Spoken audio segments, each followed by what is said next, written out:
Oh, eto na nga, meron pang isang balitang malupit. Oh, speaking of freedom of expression, tatanggalan nila ng pensyon ang mga retiradong militar dahil lang sa kanilang paglalabas ng saloobin.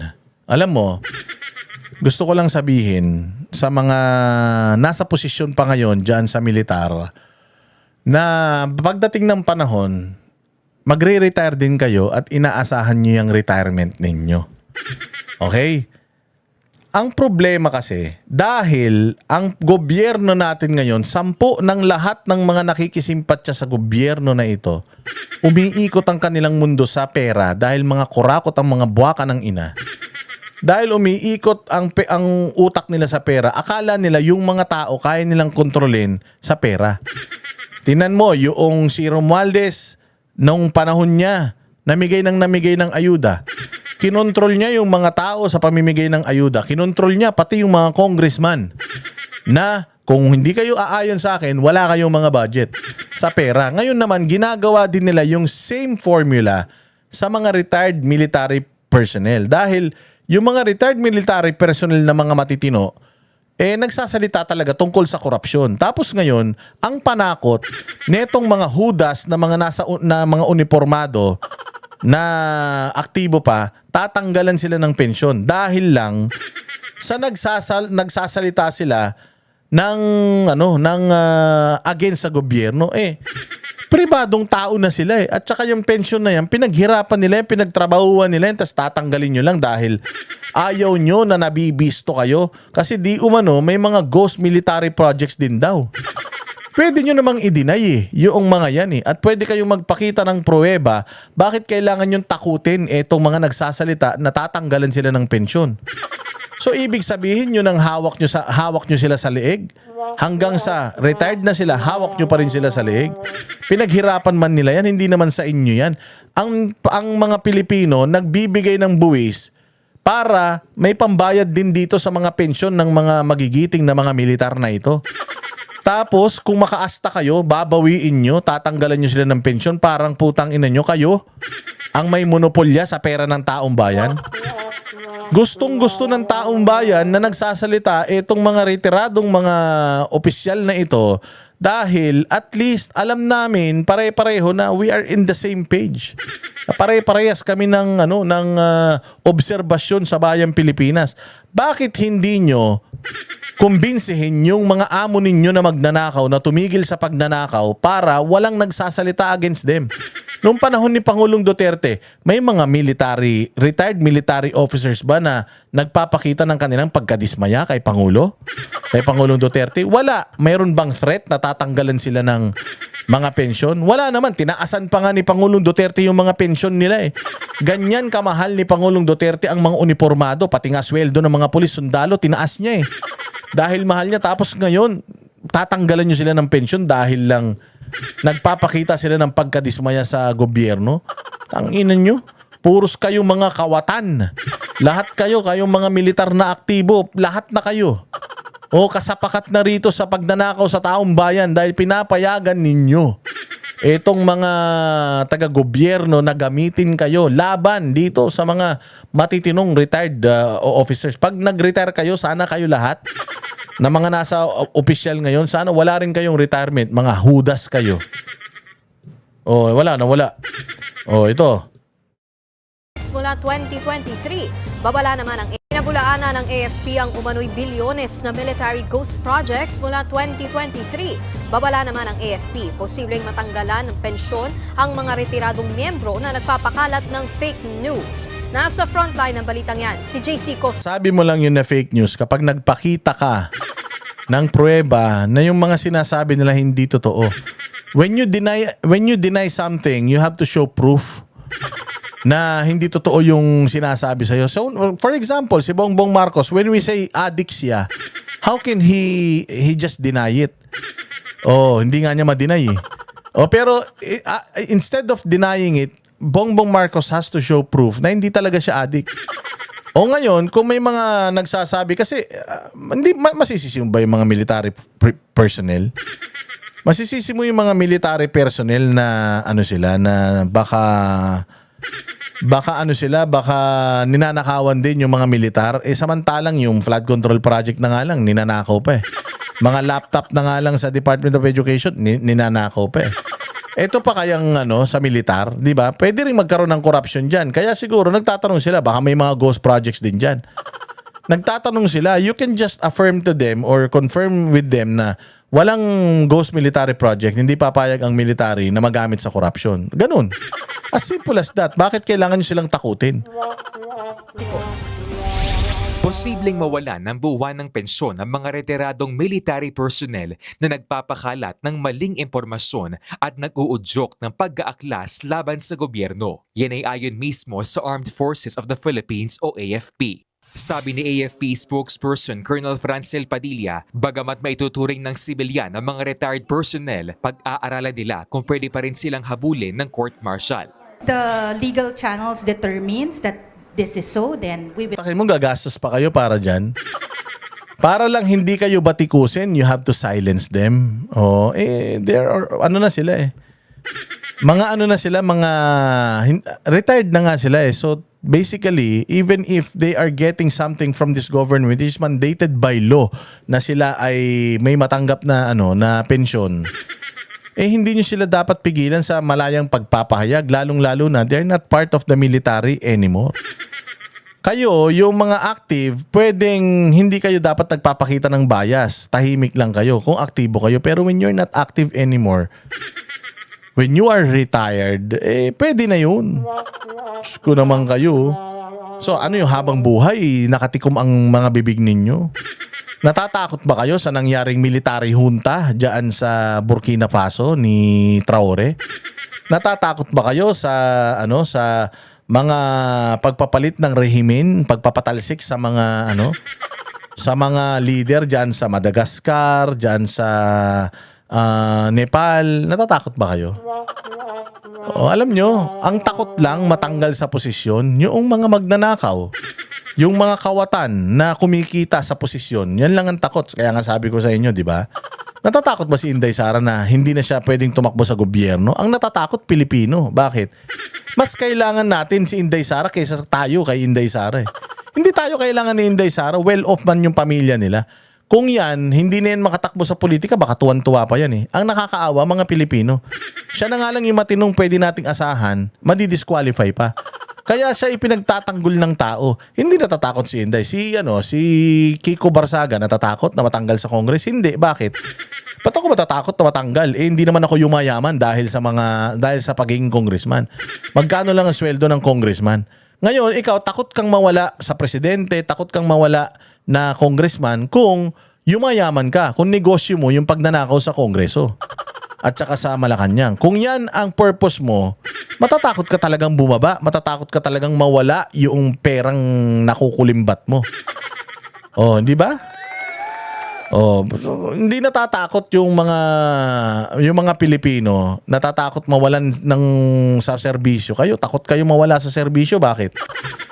Malaki ba yung pakinabang nyo dyan sa serbisyo? Bukod sa kapangyarihan, malaki ba kinikita nyo dyan? Magkano lang mga sweldo nyo? Will follow. The AFP is not gonna take this sitting down. So we are aware that all of these things are happening, and of course, we will react accordingly po.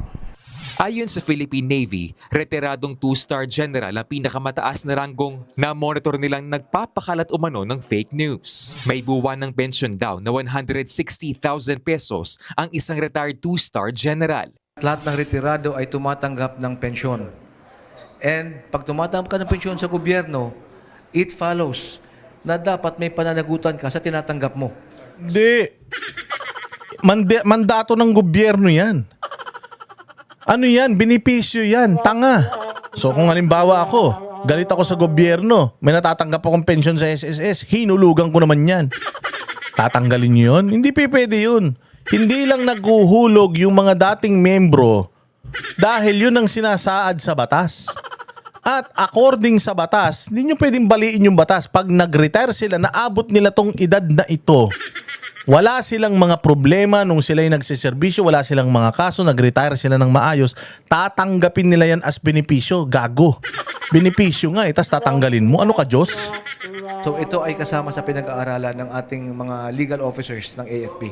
Una nang ibinunyag the AFP Chief of Staff General Romeo Browner Jr. na ilang retired officers ang nanawagang i-withdraw ang suporta kay Pangulong Bongbong Marcos. Ito ay sa gitna ng mga protesta kaugnay ng mga anomalya sa flood control. May rason eh. Hindi naman ang ganda-ganda ng ginagawa ni Bongbong. Hindi naman sila nagre-request na bumaliktad kayo kay Bongbong sa kabila ng magandang ginagawa niya.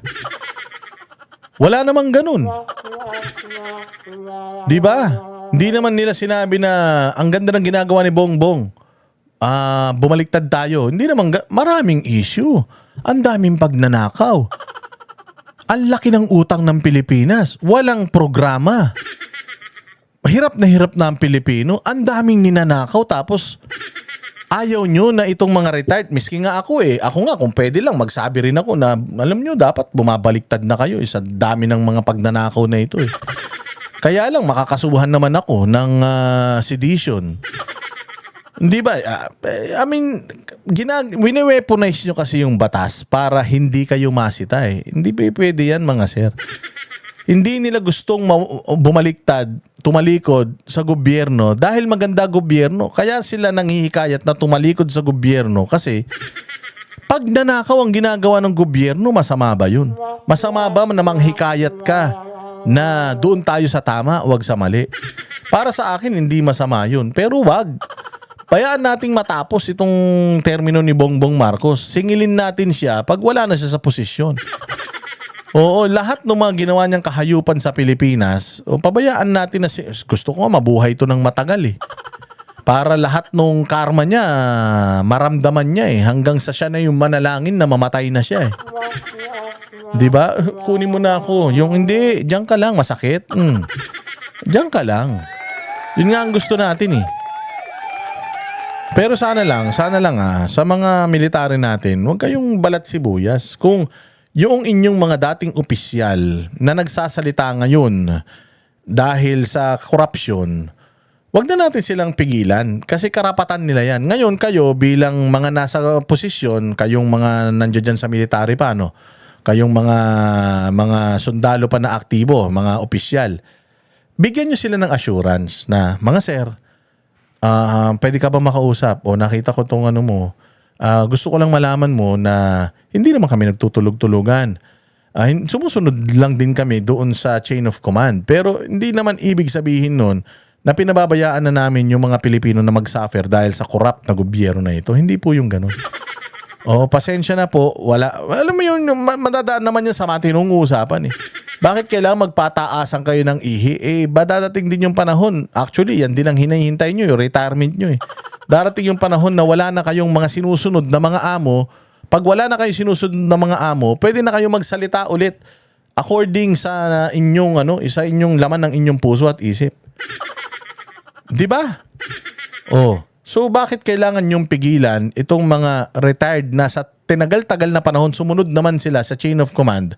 Ngayon na wala na sila sa chain of command, bumabati ko sila sa gobyerno, ibigay nyo na sa kanila yun.